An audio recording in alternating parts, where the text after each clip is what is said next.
Before Jim Marshall built his first amplifier, before the JTM-45, before Hendrix plugged in, his guitar shop in Hanwell sold 50 valve heads made by a young man on a kitchen table in Mansfield.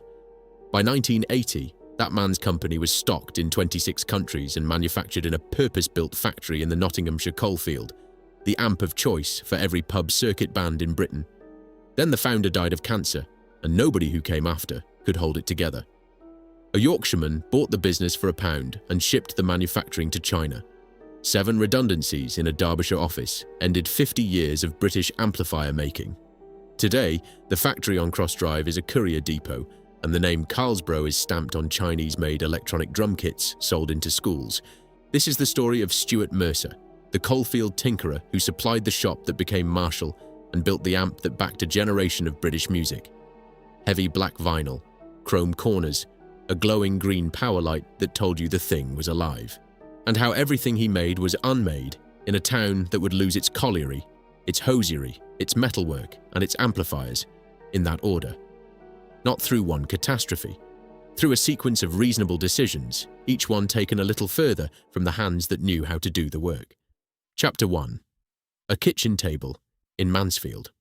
The story begins where so many British industrial stories do, with something small.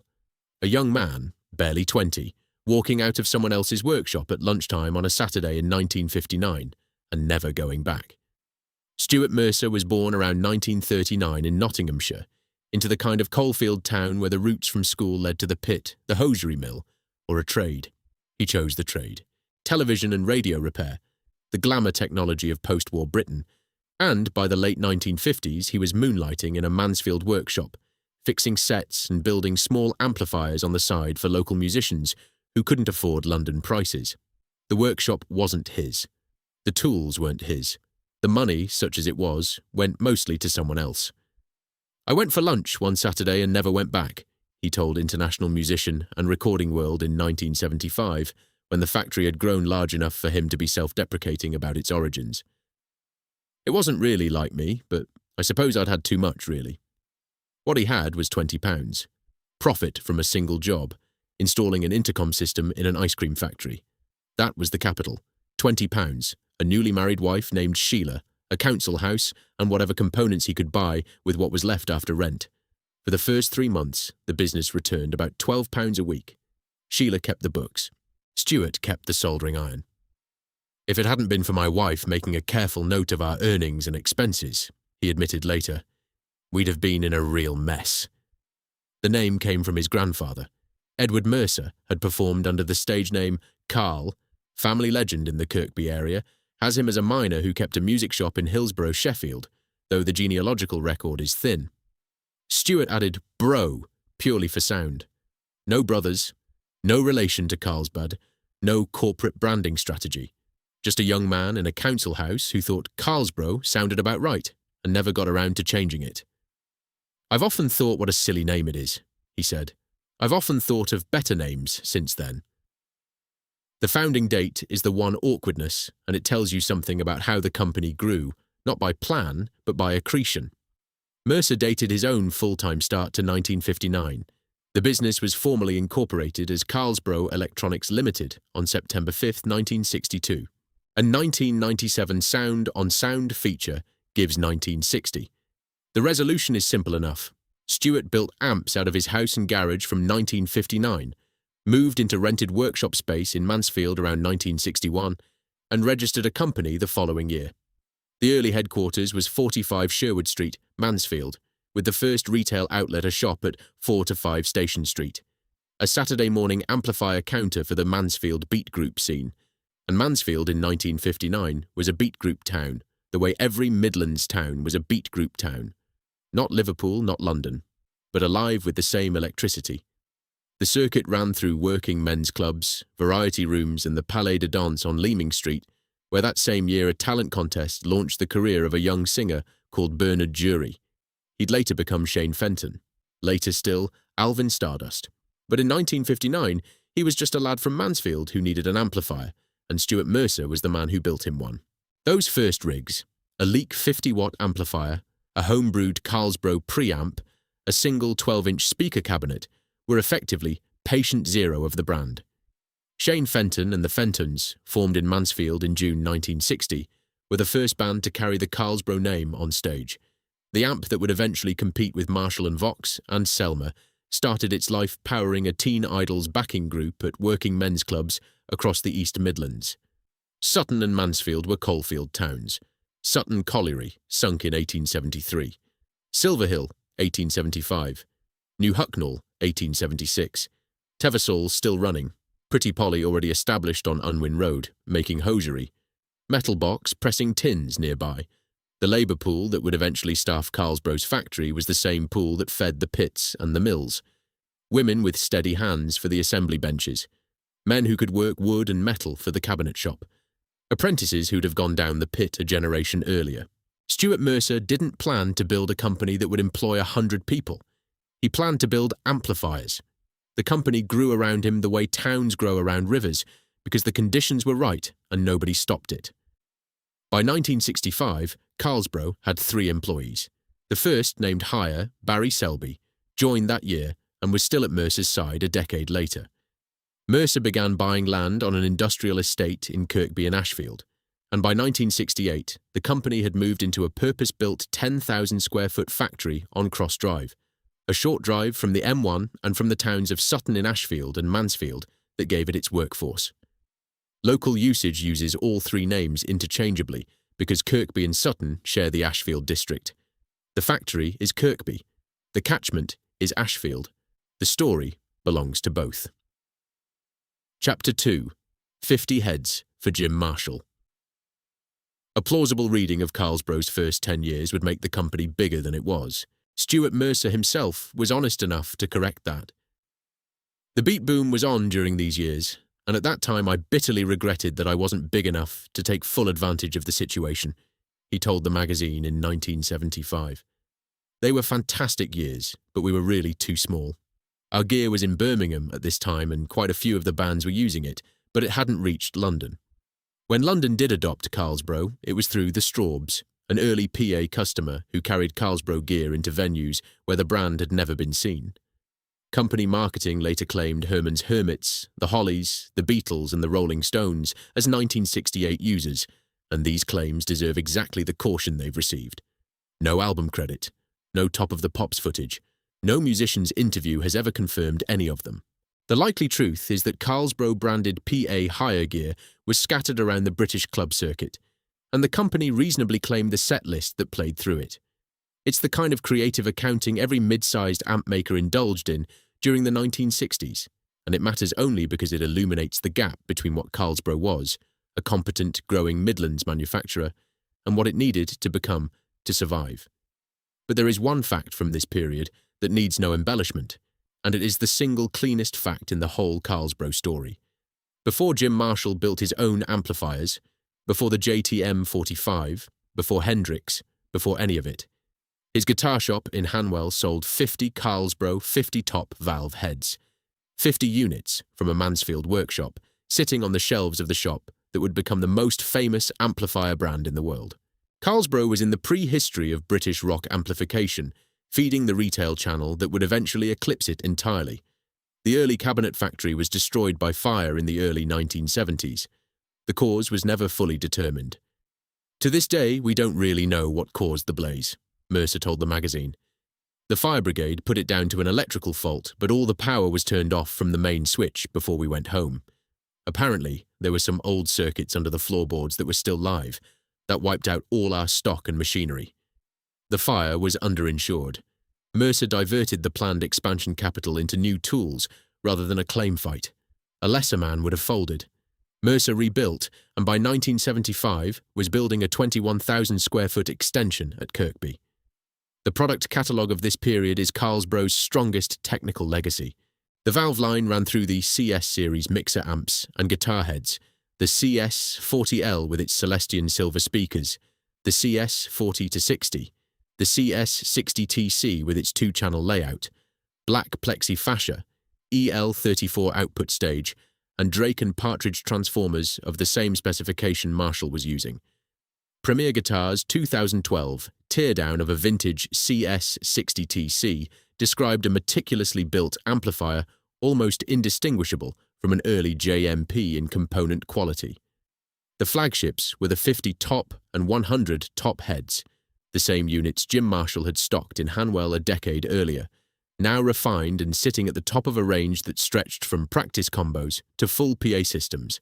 Carlsbro's distinctive cosmetic dates from this period, and it is the one thing every former owner remembers with their hands before their ears.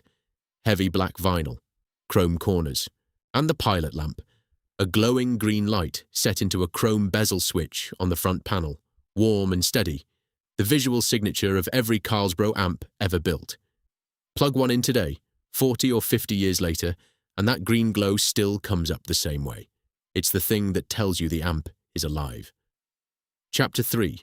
The Stingray and the Solid-State Gamble. As the 1970s opened, Carlsbro made the transition to solid-state earlier than many of its peers, a decision that shaped both its eventual market position and its ultimate fragility. The Stingray series became the flagship. The Super Stingray combo, reviewed enthusiastically in International Musician and Recording World in April 1975, the Stingray Lead 30, the Stingray Professional, a 150-watt 2x12 combo that turned up behind Andy Gill of Gang of Four on Entertainment, and Solid Gold, the most ferociously angular guitar sound of the post-punk era running through a Carlsbro from Kirkby-in-Ashfield. Bill Nelson of Bebop Deluxe was the other confirmed endorser, described by Reverb's vintage amp writers as the most prominent name associated with the brand. Cult, both of them. Respected, not mass. Around the Stingray grew a full ecosystem. The Marlin PA mixer amps, the Marlin PA 150, the later 6 150, 6300, and 8400. The Cobra mixer amps, including the Cobra 90 bass combo reviewed in 1-2 testing in October 1986. The CDX powered mixers, the Minifex effects boxes, the Siren, the Suzz, the Chorus, small enough to fit on a pedal board, and cheap enough that every pub guitarist in the East Midlands seemed to own one. The Scorpion and Hornet lead amps, the Wasp practice combo, the Viper bass combo, the Bassline 50. And one thing that preceded all of them, the Carlsbro Fuzz Tone of 1966, a dark blue hammertone box built on OC71 germanium transistors, used by the Sorrows and by Skip Bifferty, and later reissued by Solar Sound using the same internals as the Tonebender Mark IV. One of the earliest cheap fuzz pedals worth owning. The solid-state decision was strategically sound and commercially necessary. Valve amps were expensive to build, expensive to service, and increasingly difficult to price against the Japanese transistor amplifiers flooding the British market. Solid-state let Carlsbro build more cheaply and in greater volume, but it also removed something. The CS60TC, hand-wired with Drake and Partridge transformers, was a piece of craft that could sit beside a Marshall JMP and hold its head up. A 1985 Stingray Lead 30 was competent, reliable, affordable, and it was not the same thing. The transition to printed circuit boards, which made the Stingray possible, also flattened the distinctiveness that now drives the vintage market. Carlsbro had traded the irreplaceable for the reproducible. It was a bargain that made perfect sense in 1975 and would prove ruinous by 2005. The workforce that built all of this was drawn from the Ashfield coalfields industrial labour pool. Women on the electronics assembly benches, the same semi-skilled, highly dexterous work that had built Pretty Polly's hosiery next door. Cabinet makers in the cabinet shop, apprentices from local schools. The early valve amps were hand-wired point-to-point on turret boards, each connection made by a woman with a soldering iron and a diagram, the kind of work where a steady hand mattered more than a degree. Through the late 1970s and 1980s, the transition to PCBs changed the assembly floor. Less craft, more throughput, but the cabinet shop stayed the same. Birch ply boxes, covered in the company's signature black Rexine vinyl, chrome corner protectors screwed on by hand, and the recessed green power light fitted into every front panel. The smell of the factory floor, according to former workers posting on the fretboard years later, was a layered thing. Hot solder, vinyl adhesive, plywood dust in the cabinet bay, and the faint electrical ozone of finished amps being bench-tested before shipping. It was the smell of making something. Chapter 4. 12 shops, 26 countries.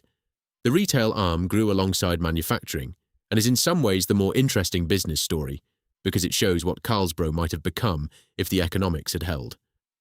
The first Carlsbro Sound Centre opened beside the Mansfield factory showroom, branded in 1969, and was run almost from the beginning by Keith Woodcock, a working drummer, ex-Emery Chase, who joined Stuart Mercer around 1967. Woodcock's insight was simple and correct. A company shop couldn't sell only the manufacturer's own products. It had to stock guitars, drums, microphones and PA accessories if it wanted working musicians coming through the door every Saturday. A drummer who walked in for sticks might walk out with a Stingray combo. A guitarist browsing Fender copies would see the Carlsbro PA rig and think about his band's next booking. Woodcock built the chain through the 1970s and 1980s. The first Nottingham store in Hyson Green, opened and managed by Rob Bradley, later relocated to a larger site at 3-13 Hockley in the Lace Market, an address that musicians of a certain age in Nottingham still remember the way Londoners remember Denmark Street. Stores in Leicester, Sheffield and Derby followed. By 1980, the chain peaked at around 12 shops.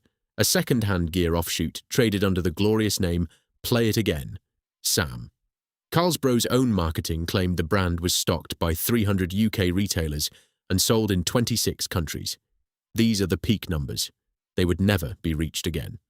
The third pillar, beyond manufacturing and retail, was CTS, Creative Technical Services, the sound installation arm. Run by Ivor Green, CTS installed high-power sound, lighting and laser systems into venues including Camden Palace and eventually the Houses of Parliament, a live music venue for 220 MPs at Westminster, powered by Carlsbro. It is the nearest the company ever came to a royal warrant. Around 1990, Green led a management buyout of CTS out of the Carlsbro Group and reconstituted it as a separate business, a loss of capability that went unremarked at the time but would matter later when there was nothing left to diversify into. The single biggest coup of the Golden Age was the 1984 acquisition of HH Electronics, the Cambridge-based solid-state pioneer responsible for the green LED bass amps used by Pink Floyd and a generation of British rock bands. HH was Carlsbro's direct competitor in the solid-state market. The purchase, at the high watermark of the Thatcher boom, briefly gave Stuart Mercer's company a near monopoly on the British semi-pro solid-state market. Two rivals, one factory, one catalogue, one owner. It was the kind of acquisition that looked like empire building, and was, for a few years, exactly that. The manufacturing base at Kirkby doubled in 1980 from 3,000 to 6,000 square metres, the single largest capital investment in the company's history. Visitors in the early 1980s described a long, low-slung brick and steel shed on the edge of the Cross Drive industrial estate, with its own showroom at the front, a cabinet shop at one end, electronics assembly in the middle, and goods in, goods out at the far end. The showroom was where Mercer liked to take visiting journalists. It was also where the Delta Bass series would later be developed in collaboration with session bassist Phil Mulford and Overwater Basses, a late-period attempt at the premium endorsement model that had eluded the company for decades. Chapter 5. The Amp of the British Pub Circuit. Carlsbro's market position by the mid-1980s is best understood not by what it was, but by what it wasn't. Marshall owned Rock Arena Cachet. Vox still held the Merseybeat nostalgia market. Orange and Hiwatt were London rock aristocracy brands. Wem was the festival PA specialist. Carlsbro was the amp the pub gig band actually gigged with. Affordable enough for a working band. Loud enough for a 200-capacity club. Reliable enough that you didn't worry about it surviving the journey home in the back of a Ford Transit. Forum recollections about Carlsbros from this era use the same phrases repeatedly. Built like tanks. Bulletproof. There's one in every rehearsal room. You could drop a Stingray combo down a flight of stairs on the way out of a venue at 1 a.m, and this happened regularly because British pub gigs in the 1980s were not careful occasions, and it would still work when you plugged it in for Tuesday's rehearsal. The heavy black vinyl, the chrome corners, the glowing green switch. These weren't design flourishes. They were armour. The amp was built for the life its customers actually led, which was a life of transit vans and narrow stairwells and landlords who wanted you packed up and out by midnight. This was the company's strength, A Carlsbro Stingray was the most dependable piece of equipment a working musician owned. It did what it was supposed to do. It did it loudly, and it did it every Friday and Saturday night for years without complaint. There was a reason the brand was stocked by 300 dealers across 26 countries. It worked, but it was also the reason the company would not survive the 2000s. There was no rock and roll myth to monetize, no iconic photograph of Hendrix coaxing feedback from a Stingray, no footage of Townshend smashing a 50 top on stage, no record sleeve with a Carlsbro amp visible behind the drum kit. The famous recordings made on a Carlsbro were the ones the famous artist made before they could afford something else. Andy Gill's Entertainment ran through a Stingray. And then the world moved on to whatever amp the next post-punk band endorsed. The Carlsbro users, as Reverb put it, tended to gravitate to Marshall when they got famous. The Kirkby workforce was probably at its absolute peak between roughly 1983 and 1987. Former worker recollections suggest a factory headcount of around 100 across cabinet work, electronics assembly, wiring, quality control, stores and offices. The peak for Carlsbro as a whole, including the Sound Centre retail chain and the CTS installation arm, was likely in the 200 to 300 range, a substantial employer by Ashfield standards in the immediate aftermath of the 1984-85 miners' strike. Sutton Colliery had closed in 1989. The coalfield economy was already contracting around the factory like water draining from a bath. Every Carlsbro job mattered more with each pit that closed. Chapter 6. The Summit Before the Cliff. Between 1983 and 1987, Stuart Mercer held 3 businesses at once: a manufacturing operation in a doubled Kirkby factory, a 12-strong retail chain spanning the Midlands and the North, an installation division that would shortly spin off under Ivor Green. He was still designing products personally. "I still design everything myself," he'd told the press in 1975, and for practical purposes, for nearly 40 years he did. Sheila was still doing the books. Barry Selby was still at the workshop bench. Keith Woodcock was running the shops. The company had absorbed its principal solid-state rival. Contemporary trade press profiles, the 1983 electronics and music maker piece, the 1986 1-2 testing Cobra 90 review, the 1993 recording musician CDX review show a company comfortable in the top tier of British mid-market amp manufacture, and briefly, with no obvious ceiling on what it could become. The doubled factory hummed. The retail chain stretched across the Midlands. 26 countries carried the brand. The workforce clocked in 5 days a week, assembling Stingrays and Marlins and CDX mixers in a building that smelled of solder and vinyl adhesive and plywood dust. And Stuart Mercer arrived late most mornings because he'd been up past midnight, finishing a circuit design in the small workshop at home. Friends said he was a laboratory man more than a managing director, most comfortable alone with a soldering iron, working out problems by hand, the way he'd done since 1959, when £20 and a kitchen table were all he had. And in that comfort was the warning. The founder was 50, still designing, still the company's technical centre, still its creative heart and its single point of failure. There was no obvious successor. The Stingrays that had backed Andy Gill had not become the Stingrays every young British guitarist aspired to own, not the way Marshalls had after Hendrix, or Oranges would after Gallagher. The retail chain, 12 shops in a country that would soon see British musical instrument retail consolidate around a handful of national names, was going to be exposed. The solid-state transition had delivered volume, but at the cost of distinctiveness. A 1985 Stingray was reliable, affordable, and entirely unremarkable, in a way that a hand-wired 1969 CS60 TC had never been. The HH acquisition should have been the launchpad for something bigger. Instead, it would be quietly sold onto Laney in the 1990s, a small return trade that tells you everything about how narrow the whole sector was becoming. The installation arm would spin off under Ivor Green and take its expertise with it. The retail chain would be separated and rebranded. Every pillar that made Carlsbro a three-legged business in 1985 would be removed, one by one, until what remained was a manufacturing operation with no retail network, no installation revenue, no endorsement moat, and a founder who was running out of time. But that was the future.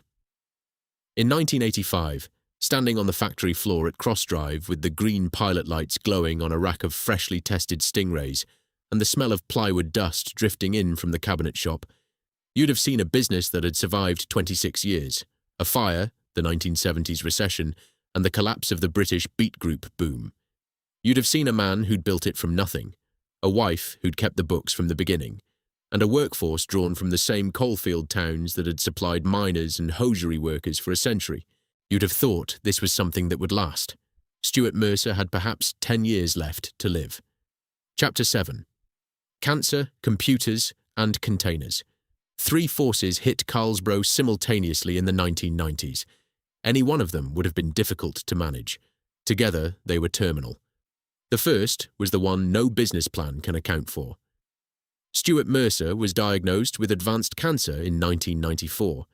He was 54 or 55 years old, depending on which birth year the incomplete record supports, and he had been the company's sole designer, its technical conscience, and its creative engine for 35 years. There was no succession plan. There was no second designer. There was no written archive of the circuit knowledge that lived inside Stuart Mercer's head and hands and had produced every amplifier Carlsbro had ever made. Facing a foreshortened horizon, Mercer made the decisions that a dying founder makes when the family cannot carry the business forward. He sold the retail side to Keith Woodcock, the drummer who'd built the sound centre chain from a single shop into 12 stores, and understood the business better than anyone outside the Mercer family. The sale did not include the Carlsbro brand. Woodcock rebranded the chain as Academy of Sound and kept going. Stuart Mercer died in 1995. Some sources record 1996. The difference hardly matters to the story, except as a measure of how quietly the founder of a 50-country amplifier brand could leave the world. There was no Times obituary, no industry tribute event, no memorial concert. A man who'd built his first amplifier for £20 on a kitchen table, who'd sold 50 heads to Jim Marshall before Marshall built his own, who'd employed hundreds of people across 3 decades in the Ashfield coalfield, died of cancer, and the trade press barely noticed. Sheila Mercer, who had kept the books from the first week, who had made the business possible before it was a business, sold the manufacturing operation in July 1996 to Peaktron Group Limited, a Derbyshire-based electronics contract manufacturer. A new company, Carlsbro Electronics Limited, was formed to hold the brand and the plant. The founding directors were Neil Morgan, Philip Morgan, Robert Morgan, and William Craggs, Pektron's people, not Mercer's. Nobody named Mercer sat on the board of Carlsbro Electronics after 1996. This is the moment the family chapter of the story ends. 37 years from kitchen table to corporate transfer. Stuart and Sheila Mercer, the couple who'd started with £20 in a council house, were gone from the company that bore his grandfather's stage name. The second force was technological, and it arrived with the particular cruelty of making everything Carlsbro built seem suddenly unnecessary. The 1990s digital revolution, the Line 6 pod, modelling amplifiers, direct-to-desk USB recording, changed what gigging musicians bought. By 2000, the entry-level electric guitarist was as likely to plug into a software modeler as a valve or transistor amp. The entry-level PA market was being split between powered mixer speakers and increasingly hire rather than buy. A band that once owned its own Carlsbro Marlin PA rig now rented a system from a local hire company for Friday night's gig and returned it on Saturday morning. The entire economic model on which Carlsbro's catalogue had been built, the working band with a transit van and a Friday night pub residency that needed to own its equipment, was dissolving. The third force was the one that would kill not just Carlsbro, but nearly every mid-market British amplifier manufacturer that lacked a rockstar endorsement moat. Asian manufacturing, initially Japanese and Korean, then Chinese, then Vietnamese, collapsed the price floor. By the late 1990s, Peavey was shipping hundreds of thousands of solid-state combos out of Mississippi. Behringer was undercutting everyone from China. Chinese OEMs were building amplifiers for any Western brand willing to put a logo on them. A Carlsbro Stingray, built in Kirkby in Ashfield with a British workforce and British-made cabinets, could not compete on price with a near-identical amplifier built in Ningbo for a fraction of the labour cost. The British industry responded in one of 3 ways, and the pattern is so consistent it amounts to a survival manual, one that Carlsbro never read in time. Marshall built a mirror factory in Vietnam while keeping its hand-wired heritage line in Bletchley, protected by the endorsement legacy of Hendrix, Townshend, Page and Slash. Nobody was going to stop buying Marshall because the student combos came from Asia. The name on the grill cloth was worth more than the country of origin on the chassis. Laney and Orange offshored volume production while keeping UK design and prestige lines.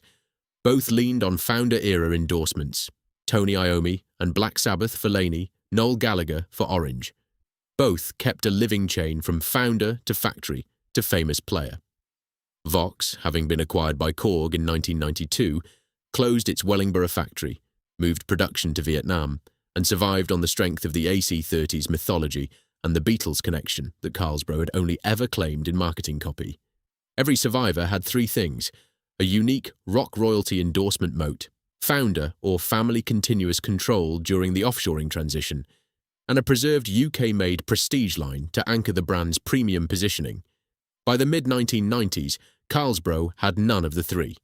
Its rockstar associations were Bill Nelson and Andy Gill, respected, cult, not mass. The Mercer family was gone, and Pectron, the contract manufacturer now running the show, was not in the business of building prestige amplifiers. It was in the business of electronics manufacturing, and Carlsbro was one contract among many. Between 1996 and 2000, Pectron continued to manufacture in Kirkby, while the cost base bled through every annual account. The factory that had doubled in 1980 was now too large for its order book, too expensive for its margins, and too far from the Asian supply chains that were setting the world price for everything it made. A chattel mortgage, a charge against the plant and equipment, was registered on December 29, 2000. The lender, in other words, had taken security over the physical machinery of the factory. The tools Stuart Mercer had bought to replace the ones lost in the fire were now collateral. Chapter 8. A pound coin and a Sunday Times advertisement. The most consequential decision in Carlsbro's history was not made by Stuart Mercer. It was made by a man who answered a newspaper advertisement. In December 2000, an ad appeared in the Sunday Times offering Carlsbro for sale. Andrew Henry Bishop, a North Yorkshire entrepreneur who had built his first speaker cabinet aged 12 in 1972, later told the Metis Automation podcast that he was the only respondent. He bought the business for £1. £1, the price of a chocolate bar for a company that had once been stocked in 26 countries by 300 retailers. Bishop and his wife, Alison Clare Bishop, were appointed directors of Carlsbro Electronics Limited on 29 December 2000. Their home address on the company's house filings was The Mount, Littlethorpe Lane, Ripon, North Yorkshire. The Morgans of Pectron resigned. The Bishops were, from that moment, the sole stewards of the brand that Stuart Mercer had built on a kitchen table in 1959, and that Sheila Mercer had sold 4 years earlier because her husband was dead and the family had no way to carry it forward. Bishop's tenure ran 8 years, from January 2001 to February 2009. The numbers, on the face of it, told a revival story. Turnover rose from around £900,000 at acquisition to approximately £4.5 million at its peak. The administrators would later quote a figure of around £7 million, which may reflect gross sales rather than manufacturing turnover. These are not headline figures for a British light manufacturer, but they represented real growth, the kind of growth that looks like a turnaround in a boardroom presentation and feels like one on the factory floor. Bishop's two key strategic moves were correct in isolation and disastrous in sequence. First, he moved manufacturing to China in 2002. Chinese factories would build designs still done in the UK. The Kirkby factory ceased primary manufacturing that year. The Crossdrive site continued as headquarters, warehousing and design office, but the assembly benches where women had hand-soldered valve amps since the 1960s fell silent. The cabinet shop where birch ply boxes had been covered in black Rexine vinyl and fitted with chrome corners and green pilot lights. That shop closed. The smell of plywood dust and hot solder and vinyl adhesive that former workers would remember decades later on internet forums, that smell disappeared from Crossdrive in 2002 and never came back. Second, Bishop kept a UK payroll of around 50 staff plus 4 apprentices. When the serving cabinet minister Jeff Hoon, Defence Secretary, later Transport Secretary under Blair and Brown, and the MP for the Ashfield constituency in which the factory stood, visited during National Enterprise Week in November 2004, he met those 4 apprentices and the remaining staff. Carlsbro was being positioned as a UK-designed, China-manufactured brand. The Westminster venue installation, a full Carlsbro PA system built for 220 MPS, was the showpiece. Reissues of the heritage product line, including the 50 top, went into the catalogue. On paper, the strategy was sound. Design in Britain, build in China, sell the heritage, keep the payroll lean. The problem, in Bishop's own retrospective analysis, was that the China move had come too late. Marshall, Laney and Orange had already offshored their volume lines years earlier and had unassailable heritage brands to sell at UK-made premium prices. By the time Carlsbro offshored, the market's premium tier was locked. Carlsbro had moved its volume production to China without having a premium line to sell back into the UK market at heritage prices. The company was competing in the mid-market with Chinese-built products that carried a British brand name, but not the kind of British brand name that justified a premium. Marshall could charge more because Marshall meant Hendrix. Carlsbro could not charge more because Carlsbro meant the pub circuit. Chinese contract manufacturing compressed margins and increased working capital requirements in ways that a small company could not absorb. Stock had to be shipped by container and held in UK warehousing before it could be sold. The lag between paying the factory in Ningbo and collecting from the dealer in Nottingham stretched the company's cash flow to breaking point. Every container that arrived at Felixstowe or Southampton represented money already spent and not yet recovered. The mathematics of offshore manufacturing require either deep pockets or fast turns, and Carlsbro had neither. The Pectron chattel mortgage charge registered in December 2000, the one secured against the factory's plant and equipment, was finally satisfied on November 28, 2008. The lender was paid off, 3 months before the company went under.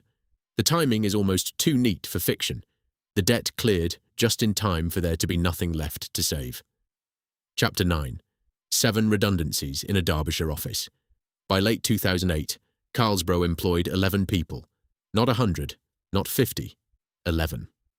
The UK head office had moved from Kirkby to Evolution House, 6 Maisie's Way, South Normanton, Derbyshire, a small industrial estate unit a few miles southeast of the original factory. The doubled 6,000 square metre factory on Cross Drive, the one Stuart Mercer had built and extended and filled with 100 workers, had been largely vacated years earlier. The global financial crisis was biting. The UK retail customer base for musical instruments had collapsed. Stock was sitting in warehouses. Creditors were pressing. Andrew Bishop, on his own later telling, went looking for investment. "I had to put Carlsbro into receivership," he told the Mateys podcast, "because I couldn't find anybody to invest in the business."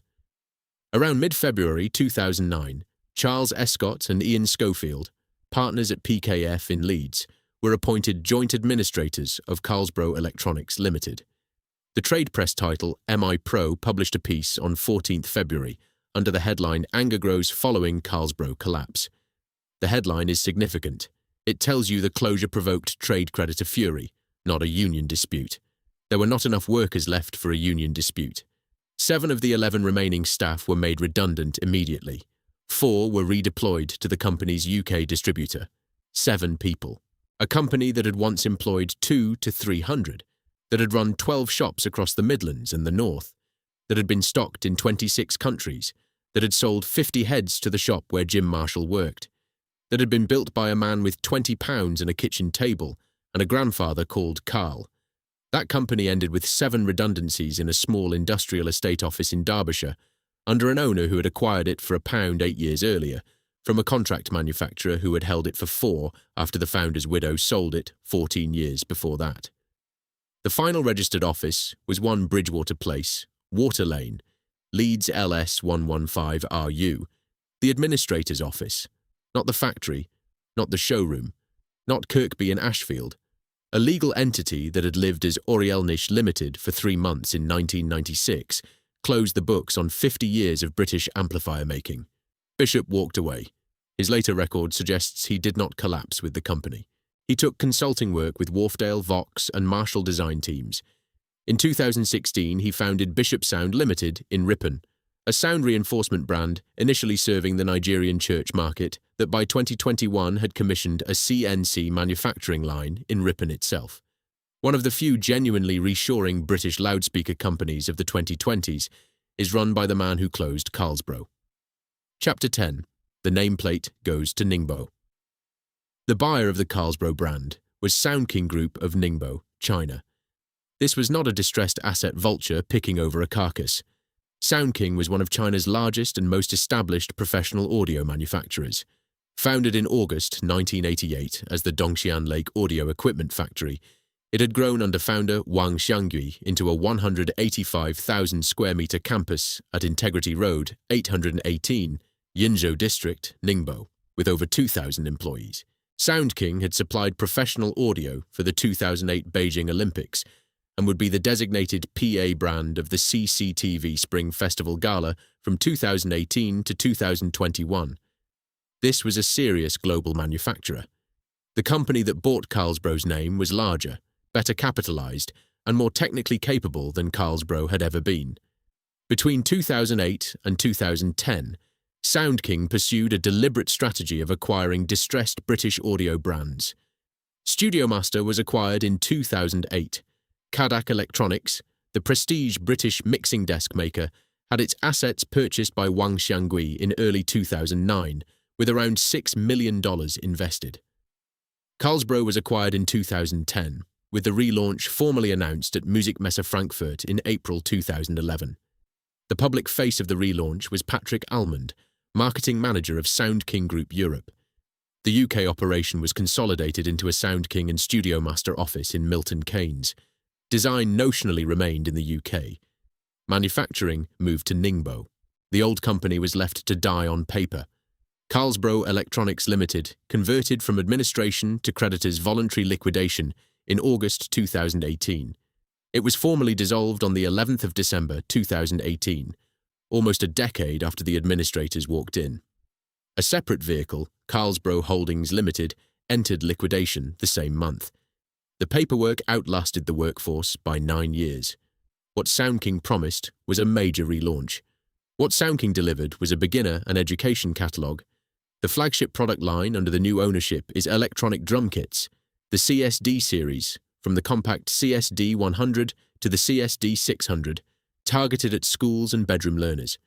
The amplifier line survives in truncated form, a Sherwood acoustic series, kickstart practice amps, an entry-level Stingray combo, a 50 top reissue made in China. There are FX pedals, microphones, digital pianos, and a Marlin mixer. The catalogue is perfectly competent. It is aimed at a market that Stuart Mercer never designed for and that the workforce at Sutton-in-Ashfield never built for. On enthusiast forums, the verdict is consistent. Vintage Carlsbros, the 50 top, the CS60TC, the TC100, are increasingly respected as competent alternatives to early Marshalls. Don't let the tone gurus fool you into thinking those old Carlsbro amps are a poor man's Marshall, one TDPRI poster wrote. The prices today are not a reflection of inferiority, but one of a forgotten reputation and lack of familiarity. They trade on Reverb at prices consistently below comparable Marshall equivalents, which dedicated collectors call arbitrage, and casual buyers call the market knowing best. The new Soundking-era Carlsbros are barely discussed on Tone Nerd forums at all. The name is the same. Everything else has changed. In 2025, Soundking announced the strategic relocation of Kodak mixing console production to the UK. There was no equivalent announcement for Carlsbro. The brand that began on a kitchen table in Mansfield will, for the foreseeable future, be designed in Milton Keynes, manufactured in Ningbo, and sold into the beginner market that was never its home. Chapter 11. The Geography of Loss. The cross-drive site in Sutton-in-Ashfield, NG177LD, is now part of Lowmore Business Park. Current occupiers include a courier company and a plant hire firm. The purpose-built, 1980 doubled factory has been subdivided into multiple light industrial units, a typical fate for a late 20th century single-occupier British factory shed. There is no blue plaque, no heritage marker, no museum, no Carlsbro Owners Club. A Facebook group called Vintage Carlsbro Amps is the nearest thing to an active memorial community. The contrast with Marshall, which has a museum at Bletchley, whose 60th anniversary was marked by an exhibition, and with Laney, whose founder Lyndon Laney's 2024 obituary was carried on Music Radar, is unavoidable. Carlsbro has disappeared from the physical memory of Ashfield as comprehensively as from the musical one. The town into which it disappeared is the key context.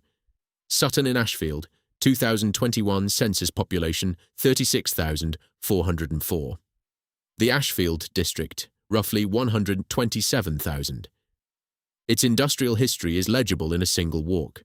The Unwin's Mill cotton spinning site of 1740, the 1,700 framework knitting frames recorded in 1832, the Luddite raid on hosier Francis Betts in November 1811 that destroyed 40 to 70 frames.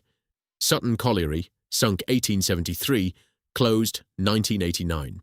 Silver Hill, sunk 1875, closed 1993. Pretty Polly's Unwin Road factory closed April 2005. Samuel Eden Socks closed July 2005. Carlsbro's Kirkby factory effectively closed 2002, formally closed 2009. Metalbox Mansfield closed 2010, demolished 2011. The closures are almost neatly sequential, as though the town were being dismantled by an orderly hand. Coal first, hosiery second, amplifiers third, metalwork last. Each one taking with it a layer of the economy that had given people a reason to live here.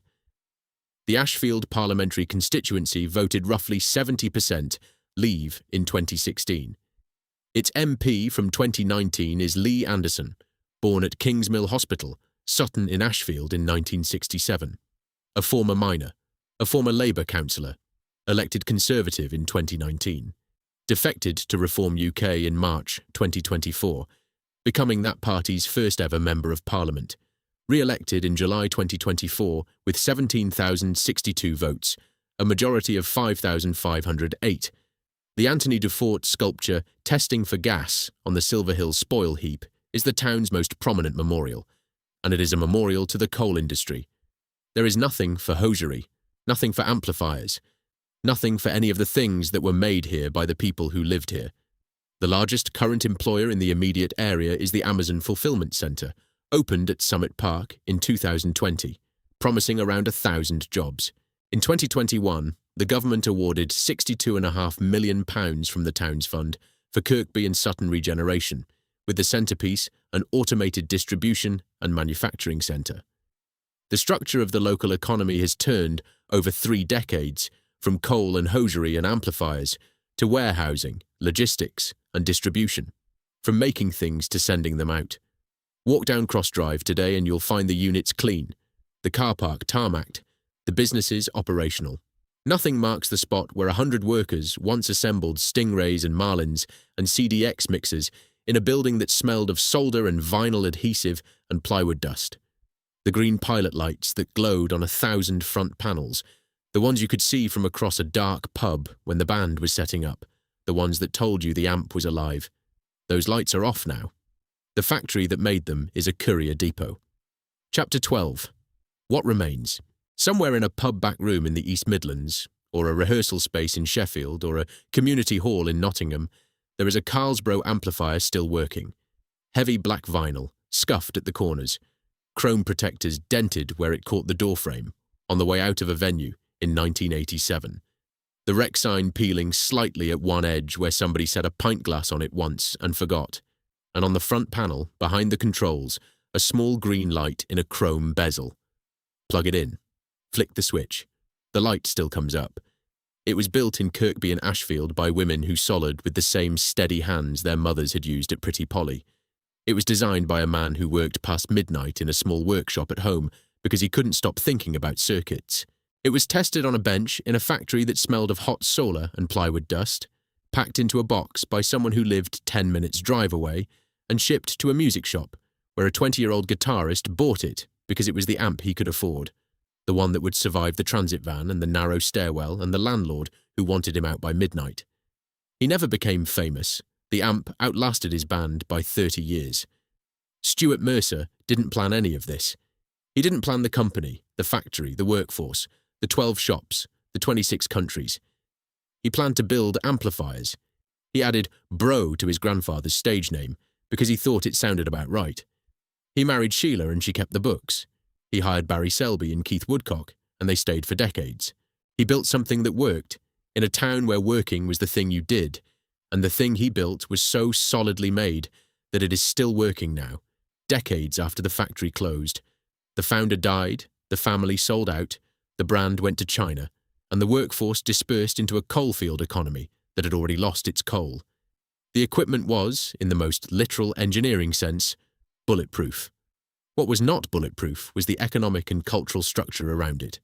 No Hendricks, no Townshend, no Iommi, no Gallagher, no living chain from founder to factory to famous player to myth. Just a kitchen table, a £20 start, a grandfather called Carl, and a Nottinghamshire town that built things until, one by one, the reasons for building them here were taken away. The green light still glows. The factory doesn't. That's the whole story.